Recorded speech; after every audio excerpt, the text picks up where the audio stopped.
Okay, here we are.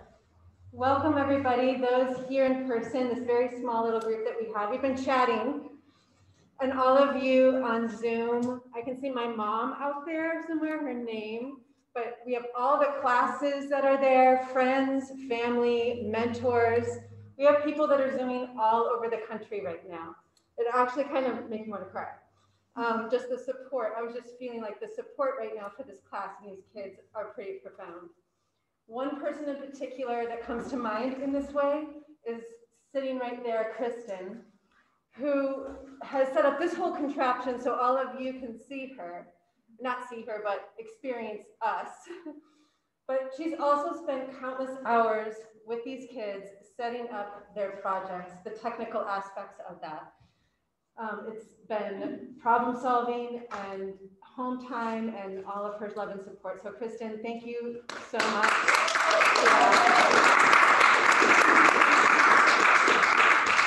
So in 8th grade, there comes a time where the students start to think, what do I want to learn about? And they think about this in terms of the 8th grade project. They go out into the community and find a mentor, find somebody who's willing to be a mentor, who's a professional or someone who's exemplary in their field, and ask them if they will teach them. That relationship can be a pretty profound and special relationship in itself. They spend hours with each other, and at the end, they've learned something and they have a product to show for it or a skill. Then it's time to present. And there's a speech mentor that they get here at school, a teacher who has helped with their speech, the writing of their speech, and then the creation of the project and or the presentation themselves. So there's a whole village surrounding these kids. Yeah. That has come along the way. So in years past, with the projects, you probably have seen cooking or painting. One year there was actually a car that was racing around that someone had rebuilt the engine of. This year also we have a myriad of different projects. There's electronic music and documentary filmmaking, there's surfing, and there's painting as well, among many other things that you'll see. So today, the presenters are, in the afternoon, there will be Aya, Aurelia, and Bodhi at noon. And this morning, there is Connor with musical theater. There's McKenna with American Sign Language, and Taya with Celtic music. They put in a lot of hard work, and it is their moment now to present to you what they have learned. So without further ado, Connor with musical theater.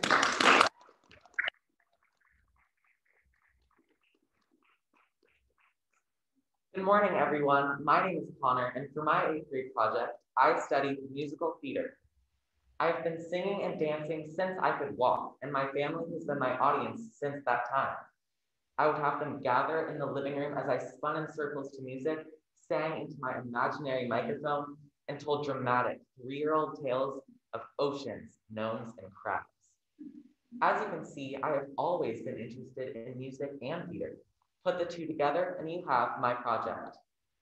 When it came time to find a mentor, a man named Jonathan Luke Stevens was guest teaching at DanceWorks, my dance studio at the time. He is a professional and incredibly talented Oregon Shakespeare Festival actor, singer, and dancer. And when I asked him if he'd be my mentor, he enthusiastically agreed. Overall, I spent about 85 hours on my project. The first time I met with Jonathan, we were thinking we'd focus on just dance choreography. I have studied many styles of dance over the past 5 years, primarily lyrical, ballet, hip-hop, jazz, and modern. I was thinking that I would apply what I have learned all these years to create my own piece. However, after talking, we agreed that it would be good for me to push myself and actually learn musical theater, something I had never done before. With this, I would not only need to create choreography for dance, but also sing and act at the same time. Have you heard of Wicked, Hamilton, or Les Miserables? Well, these are all professional musical theater productions. For my project, I created just a small scene that could fit into a production like one of these. For the first few weeks, Jonathan and I met once a week for an hour. During this time, we planned out the details of my project and we watched videos where we observed different styles of musical theater. This was just to get a sense of how many styles there are in this genre of music. Here are some of the eras of musical theater we looked at.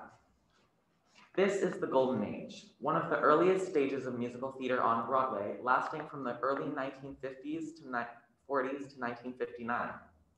Some musicals from the Golden Age are A West Side Story, Guys and Dolls, and Finian's Rainbow. The Golden Age began opening people's minds to new styles of music and dance. Then there's Bob Fosse, a very well-known choreographer who created his own subtle and precise technique of dance. He choreographed many hit musicals, primarily including Chicago, Pippin, and Sweet Charity. And last, there's the contemporary era, which is considered modern theater and where we are today. Some musicals from the contemporary era are Billy Elliot, The Book of Mormon, and Legally Blonde. I was inspired by all of this, and ideas of what I could do began flooding my mind. The first step to creating my choreography was to pick a song that I wanted to dance to. Then I could weave the singing and the acting portions into the performance. The song I chose had to have a story that I could find a character to embody. I began scouring different musicals to find the right song. I finally chose the song Kansas City from the Golden Age Broadway play, Oklahoma. I chose this song because it is upbeat and has a clear story. The story is this. There is a boy named Will who grew up in a small country town in Oklahoma in 1906. He longed to travel beyond his hometown. And so when he won $50 in a competition, he found his moment and he went to Kansas City, the largest city that was close to him. When he arrived, he was shocked by the bustling lifestyle, big lights, buggies, and skyscrapers. But when he returned home, no one believed him. And so he decided to describe his incredible experience through song and dance. Next, I had to become Will and imagine that I was the small town boy who was amazed at seeing such a big city for the first time. It took about 2 weeks for me to complete all of the pieces of the song, the singing, the acting, and the dancing. I am excited to show you now what I've created. As you watch, you will hear my mentor playing another character off screen.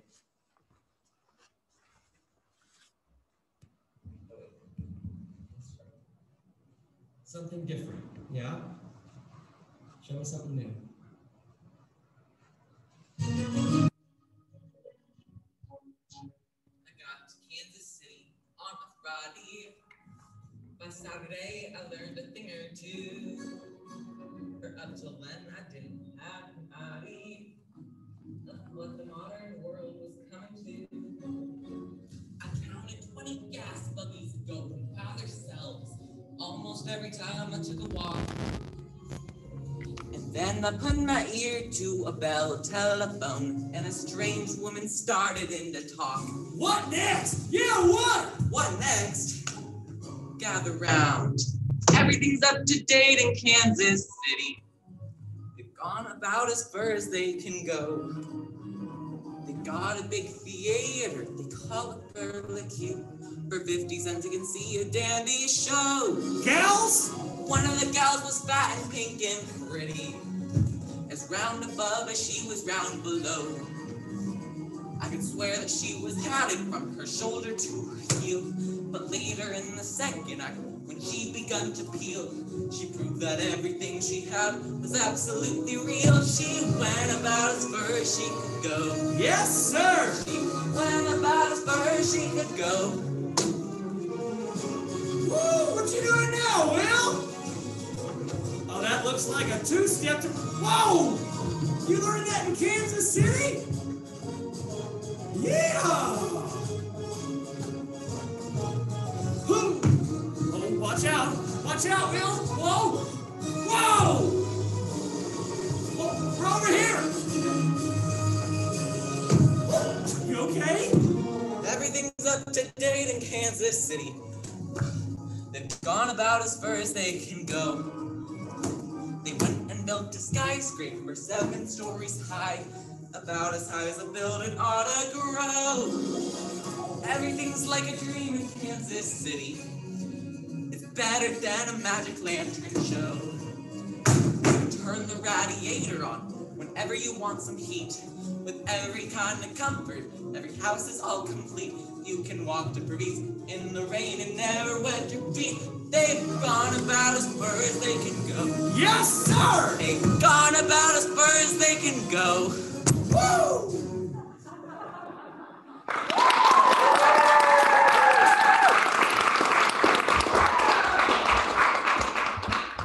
The most challenging part of my project, which I wasn't expecting, was the endurance I needed to sing and dance at the same time.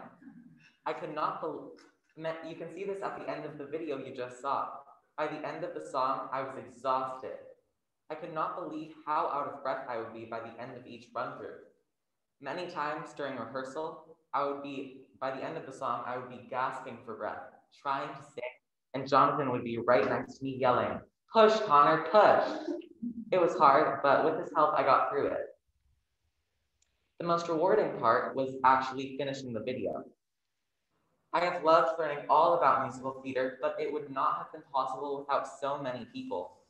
I would like to thank my parents and older sister for driving me to and from meetings with Jonathan, Ms. Tisdall and the school for giving me this incredible, life-changing opportunity, Ms. Tisdall for guiding me on my lovely speech writing journey, Kristen for helping me with tech support, Heidi Higgins, my voice teacher, for helping me with my singing throughout my experience, and last but not least, I would like to thank my mentor and friend, Jonathan.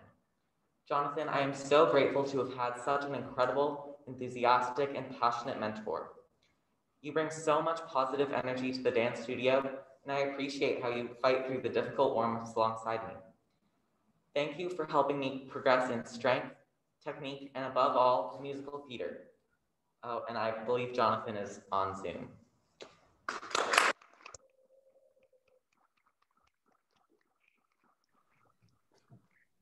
Are there any questions?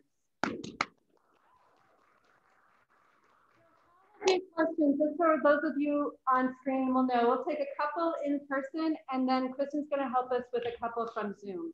So, and then you can just call on people. I think very cool.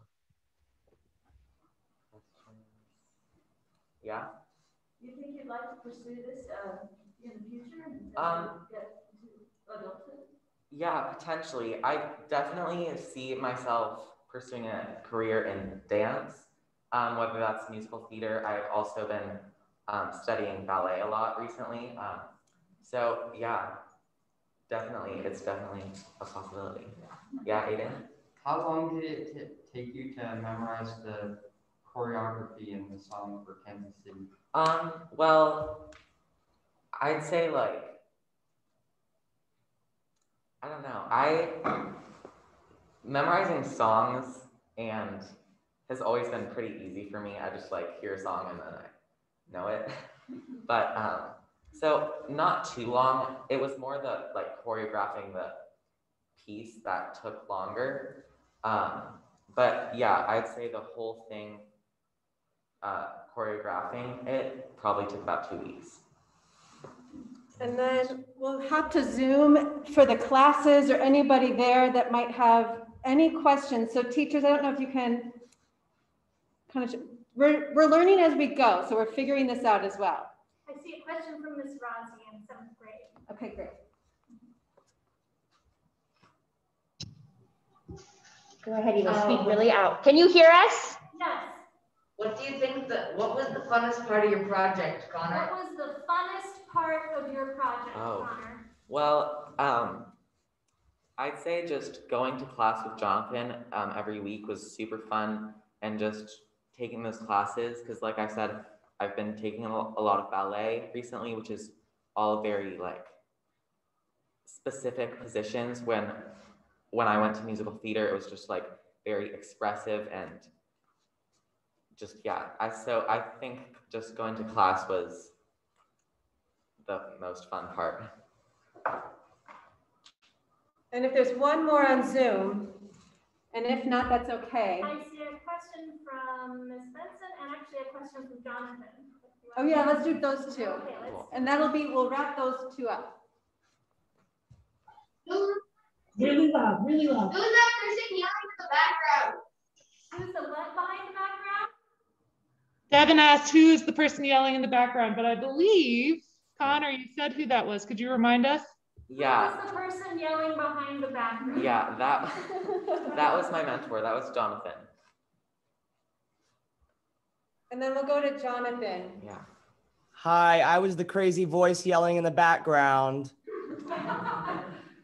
I just wanted to say, I don't really have a question. I just wanted to say how proud I am of you, Connor, and how beautiful it was to work with you, and how much you inspired me. Seeing your work ethic, you work so incredibly hard, and the fact that you would be doubling up dance and you would have ballet class in the morning, and then in between you would come for 2 hours and still do that combo over and over again, out of breath. And every time that I was like, push harder, you just grinned and bared it and did it and pushed yourself. And it was so beautiful to watch you grow. And I'm just so proud of you. And thank you for inviting me in to mentor you. And know that I will always be here for you, my friend. Thank you so much, Jonathan.